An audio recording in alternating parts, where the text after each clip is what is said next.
નમસ્કાર, આપ જોઈ રહ્યા છો spark today news. Karamsad Anand મહાનગરપાલિકા વિસ્તારમાં વિકાસના કાર્યોને વધુ ગણતરી મળી રહી છે।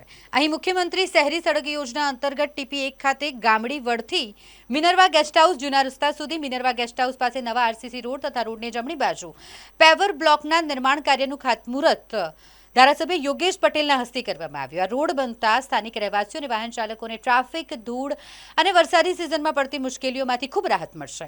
મજબૂત અને સુવિધાસભર આરસીસી રોડથી વિસ્તારના વિકાસને નવી દિશા મળશે અને આવનાર સમયમાં મુસાફરી વધુ સરળ અને સુરક્ષિત બનશે।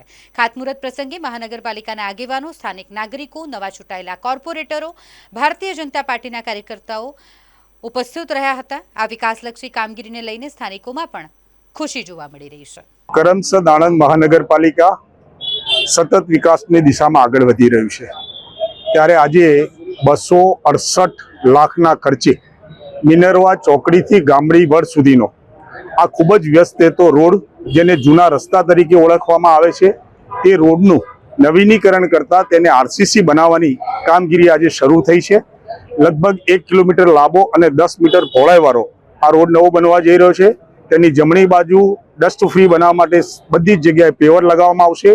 જમણી બાજુથી સ્ટ્રોમ વોટર લાઇન તથા ગટર લાઇન જઈ રહી છે, માટે ભવિષ્યમાં આ વિસ્તારના લોકોને કોઈ તકલીફ ન મળે તેનું પણ પૂરેપૂરું ધ્યાન રાખવામાં આવ્યું છે। વર્ષો વર્ષ આરસીસીનો રોડ બનવાથી વરસાદમાં જે તૂટી જવાના પ્રશ્નો ઊભા થાય છે એ હવેથી નહીં બને અને આણંદની આ પ્રજાજનોને આ એક નવીન સુવિધા ઉપલબ્ધ કરાવવા કરમસદ આણંદ મહાનગરપાલિકા જઈ રહ્યું છે, ત્યારે હું અભિનંદન આપું છું, શુભેચ્છા પાઠવું છું।